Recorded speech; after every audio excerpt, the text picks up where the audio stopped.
Hello, welcome. We're talking revising and editing today. How to take the headache out of revising a life story project.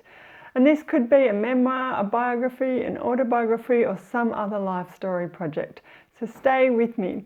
But first, a quick reminder, the show is brought to you by the Structure Success video training, which helps you come up with a rough outline for your project. I'll have more information about getting your hands on this free training towards the end of the show, so please stick with me. A big g'day if you are new to Forever Young Autobiographies. This is the place where we learn how to create life stories for family and friends, so unique memories can live on for future generations. And I'd be really happy if you could follow, subscribe and like the show. Today's show is actually part of the Ask Nicola series, and I get asked lots of questions as a life story coach, about writing. It could be about planning to write, polishing and editing.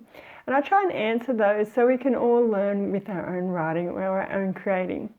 Today's question is, I'll read it to you here, I've got it. What things should I include in a story about my life? What needs revising and editing?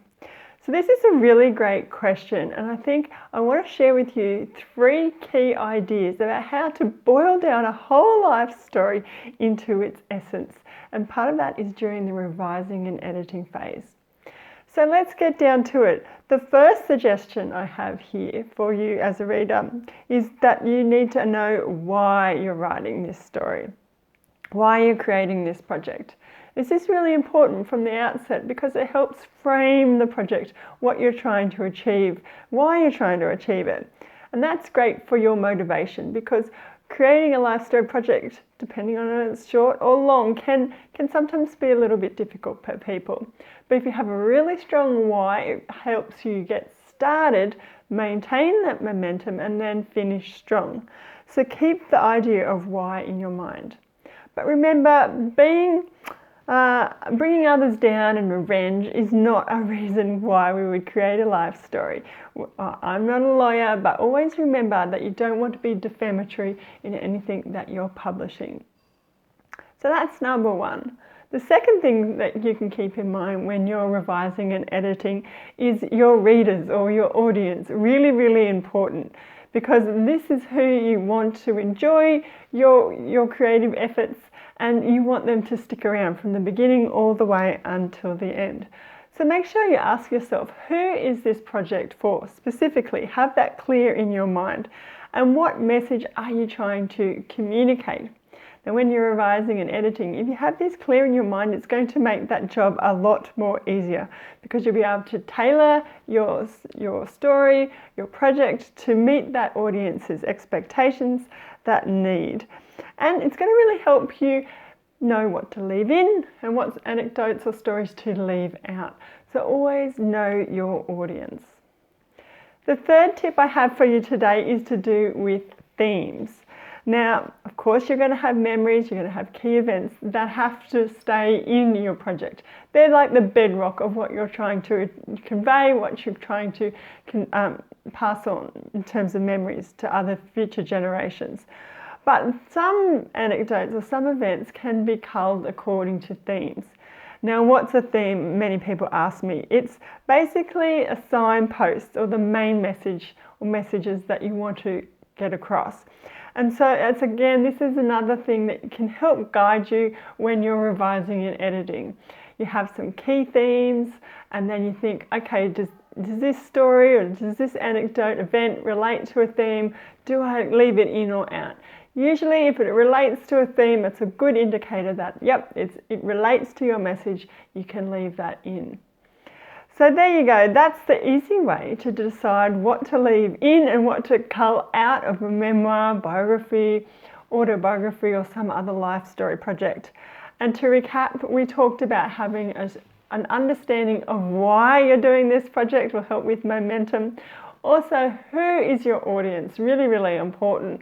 And thirdly, using themes to help guide you when you're revising and editing. So this is my aim, that you will, basically have this clarity about what way your story or your project's going to eventuate to be finalized, and you'll be able to make it really, really compelling for your audience. So this show is actually just a summary of a whole article I have about this topic over at my website. I encourage you to go check it out. You need to go to foreveryoungautobiographies.com/revising and editing. So I will have that link for you in the show notes. So please check that out, click it, go over there and take a look. And I'd be really interested to know, why are you creating a life story? People's whys differ, and it's really interesting to hear what they are.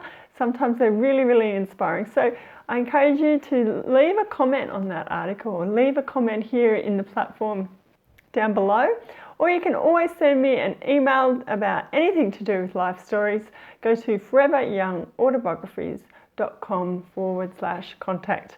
That link too will be in the show notes. Before I go, the Structure Success video training, I mentioned this at the top of the show. This is really going to help you come up with an outline for your project. It could be chapters, it could be a movie, it could be a feature article, whatever it is. By doing this training, it's going to help crystallize in your mind what you want to include and what you want to leave out. Now, to get that training, it's completely free. It's my gift to you. I walk you through the steps on doing that. Go to foreveryoungautobiographies.com/structure success sign up. Look for the links for that one.